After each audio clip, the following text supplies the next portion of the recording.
Did he just hit me with a motorcycle? This is disrespectful.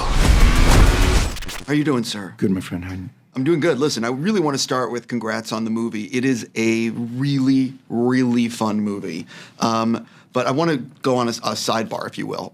You have worked on so many action set pieces, scenes. What's an action scene that you have that you absolutely love and you've studied, not something that you've worked on, that you are like, that's incredible? Is there one out there? For fighting or it just depends. For fighting, I would say anything mid-'80s Jackie Chan, because that's the game changer. Because up until 83, 82, fight choreography in America and fight choreography in Asia was very standard. But when he became, because he was a stuntman that became a star, then he became a director. When he took over the camera, he started putting the camera work together and the editing work together. So if it's fight work, I would say anything Jackie Chan from the 80s, Super Cop, Meals on Wheels, Armor of God, Mandatory Viewing. And then you get into car work, and I would say Bullet, and then any of the Fast and Furious movies, and I've worked on a few of them, because there is some visual effects there, but every Fast and Furious movie, they crash 300, 400 cars for real. And there's no way to fake that yet. By the time they can fake it, I'll be long gone. Right. I appreciate the answer. So this is your second film. What did you learn making Dayshift that you are like, oh, I need to take this lesson with me to this? I'm pretty good at budgeting my time, but so the scripts were quite different. Didn't set out to make an action movie with The Killer's Game. I set out to make a love story that had a train wreck with an action movie. And I needed to get that part right, because what they'll say is, oh yeah, you can do action, but you can't do story, or you can't do characters. He's a stunt guy, he's a caveman. So I really wanted to focus on the characters with Zvi, with Sir Ben Kingsley, with Sophia, with Dave, and all my friends. I cast all my friends in the movie, Marco Zaror, Scott Adkins, Daniel Bernhardt, Pom Klementiev. And I knew that, I knew the action was going to be awesome. So that was kind of what I learned. I think just to take your time a little bit more. Like the action, I know what to do with the action because I've been doing it so long. I can rush it. I can take that and I can put my spurs in it and stomp on it and yell at it. But when it comes to the performances of comedy or drama, just slow down a little bit and I didn't cut. Like I would do what's on the page a few times and then I would just roll and we would just ad lib. I had some Post-it notes with different alts. So, and I learned that from Paul Feig, who is I did a movie called Spy With about the alt thing, especially with comedy. Try this, and it just pops out. So yeah, maybe take my time a little bit more is what we did. Dave and Sophia are fantastic together. Their chemistry is the reason why you're invested in this film. When did you realize, oh wait, these two are real good? Again, getting this movie for me was a win. Getting Dave Bautista was a huge win, like the lottery. And I was the thing that scared me in prep was what actress am I going to get that's going to be able to dance?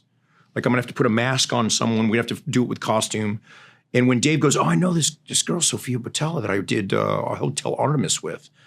And she just turned out to be amazing. And they were friends. We spent a lot of time in prep hanging out and eating together and let them spend a lot of time. So it was evident immediately in the first read through. It was like, wow, there's something there. This is a two-part question.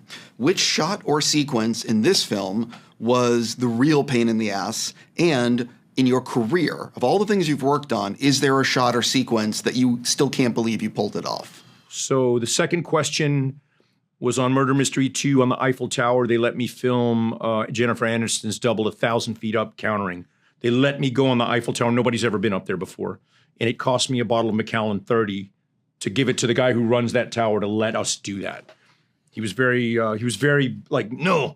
And I saw that he had a battleship on his sewn into his jacket. And I was like, I was in the Army. Well, I was in the Navy. We start talking. He goes, I like Old Scotch. So I sent my assistant to go get a bottle of Macallan 30. And he goes, I'll give it to you for 3 nights. And he sat next to me and I helped him drink that bottle after he did it.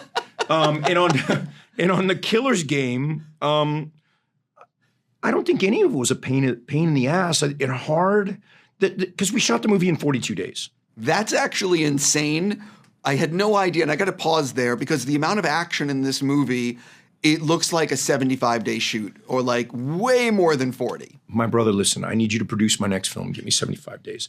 Because Dayshift was 42 days. This was 42 days, and I just finished Afterburn 4 weeks ago, and that was 42 days. So I don't know what I'll do with 55 days, but I sure want to try. That's honest to God. I'm not joking. I'm really impressed that you did this in 40-something days. 42. Yeah, it's insane. Thanks, man. Like, well, I also, listen, I had an amazing action team with me, Justin Yu, Troy Robinson, Felix Betancourt. Like, they run ahead in the action. We do stunt vision prep. When the sets are built, I have them go in and viz on the set so we know, like, okay, wait a minute, we can't do this because the camera won't fit here.